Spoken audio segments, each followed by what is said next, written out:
जिन लोगों को लग रहा था कि 2024 में 10 साल सत्ता चलाने के बाद मोदी जी एक काम तो अच्छा कर जाएंगे, उनको भी ठग लिया मोदी जी। आज इस देश की महिलाएं अपने आप को ठगा महसूस कर रही हैं। जो दूरदर्शिता और दृढ़ निश्चय सोनिया जी ने और मनमोहन सिंह जी ने दिखाया था, वो एक बार अगर आप दिखाते तो 2024 के चुनावों में महिलाओं की 1/3 भागीदारी। लेकिन अब पता चला कि मोदी जी की नीति और नियत दोनों में खोट है। कुछ चीजें दलगत राजनीति से ऊपर होती हैं और महिलाओं का सशक्तिकरण और भागीदारी मुझे लगा था उसमें से एक है। मैं आज इस देश की एक महिला होने के नाते बोलना चाहती हूँ। एक वो महिला जो नौकरी करती थी और फिर लगा कि सार्वजनिक जीवन में बदलाव का सबसे सशक्त माध्यम है राजनीति से जुड़ जाना। ऐसा इस देश की बहुत सारी महिलाओं को लगता है। एक आधी आबादी है जिसको ये लगता है कि उनका प्रतिनिधित्व होना चाहिए, उनको आरक्षण मिलना चाहिए। तो जब मोदी सरकार ने विमेंस रिजर्वेशन बिल की, महिला आरक्षण की बात की, तो हम प्रफुल्लित हो उठे। हमें लगा चलो जो काम हमने शुरू किया था, जिसकी ओरिजिनल शिल्पकार यूपीए की सरकार श्रीमती सोनिया गांधी थी, हमने राज्यसभा में बिल पारित कराया था, अब वो क्रियान्वित होगा। लेकिन अब पता चला कि मोदी जी की नीति और नियत दोनों में खोट है। आज भी महिला आरक्षण पर किंतु परंतु अपितु से पूरा बिल भरा पड़ा है।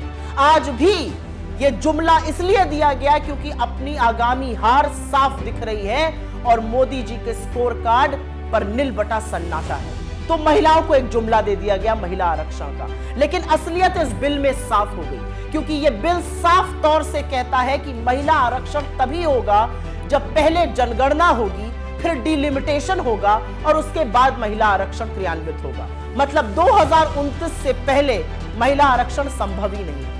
जिन लोगों को लग रहा था कि 2024 में 10 साल सत्ता चलाने के बाद मोदी जी एक काम तो अच्छा कर जाएंगे, उनको भी ठग लिया मोदी जी। आज इस देश की महिलाएं अपने आप को ठगा महसूस कर रही हैं, क्योंकि डिलिमिटेशन, जनगणना होते होते 2029 तक ही यह संभव हो पाएगा।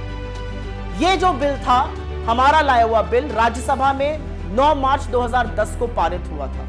अगर आपकी नीति और नियत साफ होती तो आप उसी बिल को लोकसभा में लाते, बिना कंडीशन के उसको पास कराते और महिला आरक्षण एक रियलिटी बनता।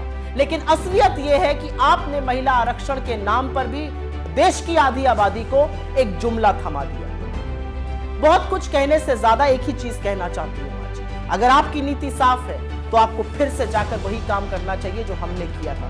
किंतु परंतु अपितु हटाइए, महिलाओं के सशक्तिकरण की बात कीजिए। जो दूरदर्शिता राजीव गांधी जी ने दिखाई, आज उसका परिणाम है कि 30 लाख से ज्यादा निर्वाचित लोकल बॉडी इलेक्शंस में 10 लाख से ऊपर महिलाएं हैं। जो दूरदर्शिता और दृढ़ निश्चय सोनिया जी ने और मनमोहन सिंह जी ने दिखाया था, वो एक बार अगर आप दिखाते तो 2024 के चुनावों में महिलाओं की 1/3 भागीदारी होगी। लेकिन अब जो आपने किया है वो एक इवेंट था, वो जुमला था। आपको नए सदन में जाना था, एक बड़ा इवेंट करना था और बड़े इवेंट को करने के बाद निकला क्या? खोदा पहाड़ और निकली चुहिया। खोदा पहाड़ और पता चला 2024 में नहीं, ये तो 2029 में शायद संभव हो पाएगा। अगर आप चाहते तो आप जनगणना 2020 से 23 के बीच में करा सकते थे। सब कुछ हुआ लेकिन जनगणना नहीं हुई। फिर भी आपने जनगणना को और डिलिमिटेशन को एक क्राइटेरिया बनाया। तो देश की महिलाएं आपसे आज सवाल पूछ रही हैं कि अपने जुमलों का शिकार आपने इस देश की आधी आबादी को भी बना दिया।